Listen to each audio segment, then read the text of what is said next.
Hi guys. Welcome. How are you? The Architect of Silence. Episode 16. The Aftermath and the Ghost Protocol. The Unsettled Peace. Elias and Chloe had successfully crushed Arthur Thorne's legal ghost, Cerberus Holdings, and secured the Olympus Tower project. The Azure Spire remediation was a model of corporate integrity. Yet, the news of Marcus Thorne's prison escape hung over them like a shroud. Elias knew that unlike his father, Marcus wasn't interested in financial revenge. He wanted blood and destruction. The security around Ascendant Group was at its maximum. Elias, Chloe, and Leo were holed up in their secure office, reviewing the transcripts of Marcus's final coded prison call. Leo reading the transcript, he said, "I'm coming home, brother. And I'm bringing friends." We traced the number to a burner phone that pinged off a satellite relay in the Mediterranean. Marcus didn't escape alone. He was extracted. The friends aren't prison buddies. They are professional operators. While inside, Marcus was networking with the kind of people Arthur never dared touch, the Shadow Syndicate. Chloe explained that the Shadow Syndicate was a deeply entrenched, global money laundering operation that the Thorne Group had used for decades to secretly fund its off-book projects. Marcus, by exposing his father and risking their financial pipeline, now owed them a massive life-or-death debt. Elias, internal monologue, "My revenge was supposed to purify this city. Instead, I opened a door and let something far darker walk in. I hunted a snake, but I found a dragon's lair." The Syndicate's demand. Elias received an encrypted transmission, a complex digital packet that bypassed all of Ascendant's firewalls. It wasn't a threat. It was a demand signed with the code name, The Broker. The demand was simple. Ascendant Group must immediately pay $500 million in untraceable cryptocurrency, the exact amount Arthur Thorne had skimmed from the Syndicate's accounts over the years. Failure to comply would result in this systematic deconstruction of Ascendant's operational structure, starting with the Azure Spire. Elias, "They don't want to fight me, they want to starve me. They are treating Ascendant as a continuation of the Thorne Group's debt." Elias realized that the financial integrity he had fought so hard for was his greatest liability. He had no hidden accounts or slush funds to meet the demand. He was honest and therefore vulnerable. The Ghost Protocol. Elias knew the Syndicate would attack Ascendant's only truly valuable exposed asset, the Azure Spire stabilization project. If the Spire failed, Ascendant would be destroyed, and Elias would be ruined. Elias called an urgent clandestine meeting with Eleanor Vance, his key investor, at a remote dockyard location. "Elias, the Shadow Syndicate is after me. They are sophisticated, global, and they are using Marcus as their operative. They will try to collapse the Azure Spire stabilization." Eleanor Vance. "And you want me to pay their ransom, Elias? I invested in your integrity, not your survival against mobsters." Elias, "I need you to invoke the Ghost Protocol. I need you to release the remaining investment funds, not into Ascendant's bank accounts, but into a series of phantom, untraceable shell companies that are only accessible through a biometric key, a key only Chloe and I possess. We need the capital ready to deploy for immediate, off-the-books counter-operations without leaving a paper trail for the Syndicate to follow." Eleanor Vance looked at Elias, assessing the depth of his commitment. She saw not the vengeful man, but the desperate builder.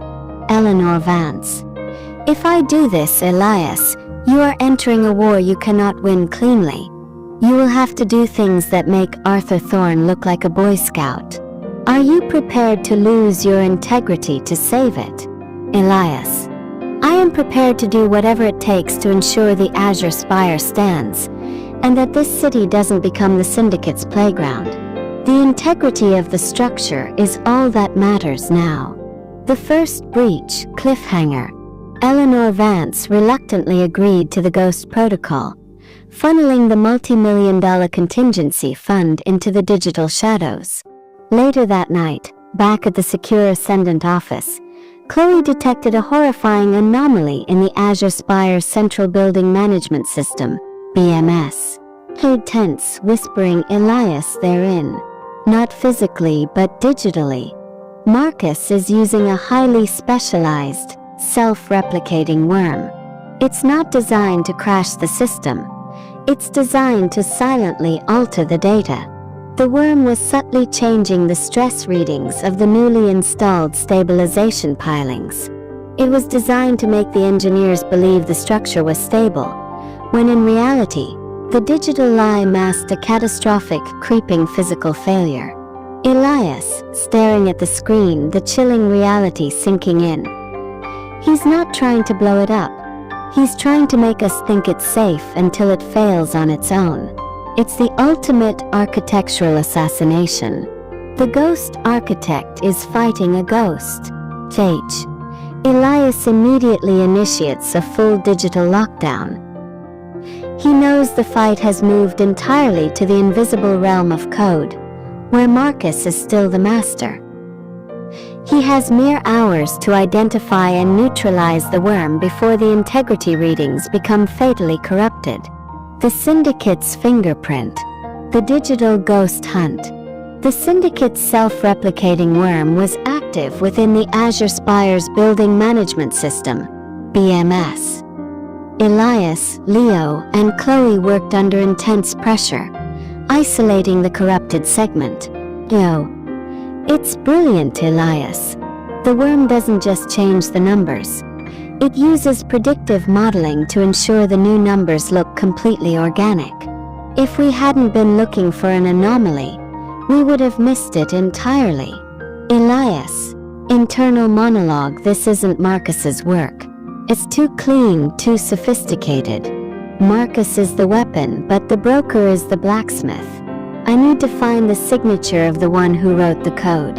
Elias focused on the non-standard encryption layer of the worm, a complex, unique cryptographic fingerprint. He ran the signature against every known global hacking group and corporate espionage firm. The search was fruitless. The Russian connection. Chloe remembered a detail from her years inside the Thorne group. Arthur Thorne's long-standing, secretive financial relationship with a powerful Russian oligarch known only by his initials, AI, who specialized in infrastructure investment. Louis. AI wasn't just money. He was a master of covert data operations. Arthur used him to erase all trace of his early illegal land grabs. If Marcus is working with a shadow syndicate, AI is the one who would give him this kind of high-level code. Elias leveraged his one remaining outside contact in the technical dark web, a former rival named Ghost who specialized in tracing code origins, using a portion of Eleanor Vance's Ghost Protocol funds. Ghost managed to trace a single, residual, tiny metadata packet embedded in the worm. It was a digital signature belonging to a secure server farm in St. Petersburg, a farm known to be controlled by AI's private security firm. Elias. AI is the broker. He's not just a backer. He's the leader of the Shadow Syndicate, and he wants his money back. The corporate fight just became an international organized crime war. AI's demands and the Spire's vulnerability. AI, through an untraceable, digitized voice, contacted Elias. AI, digital voice. Calm, menacing Mr. Vane. You destroyed my pipeline, but you have also given me a new opportunity. Pay the $500 million. Or I will use your structural genius to demonstrate that even the architect of integrity cannot escape the consequences of his ambition. AI wasn't just threatening the Azure Spire. He was threatening the entire Olympus Tower project. Elias discovered that the worm had a secondary function. It wasn't just corrupting the existing Spire data. It was downloading the complete, highly proprietary structural schematics for the Olympus Tower. AI wanted to steal Elias's best, most advanced work to build his own global, clandestine infrastructure. The Federal Connection. Elias and Chloe realized they couldn't fight AI and Marcus alone. They had to bring in the only entity with the power to cross international boundaries: the FBI's RICO task force.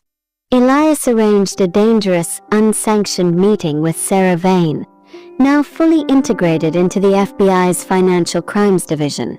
The meeting was in a secured safe house. Elias, desperate Sarah AI is the broker. He's the head of the Shadow Syndicate.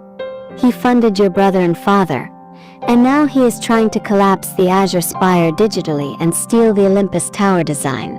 We need the FBI to issue an international warrant for a digital seizure of his St. Petersburg server. Sarah, her face hardening with professional skepticism. I can't just authorize a raid on a foreign server, Elias.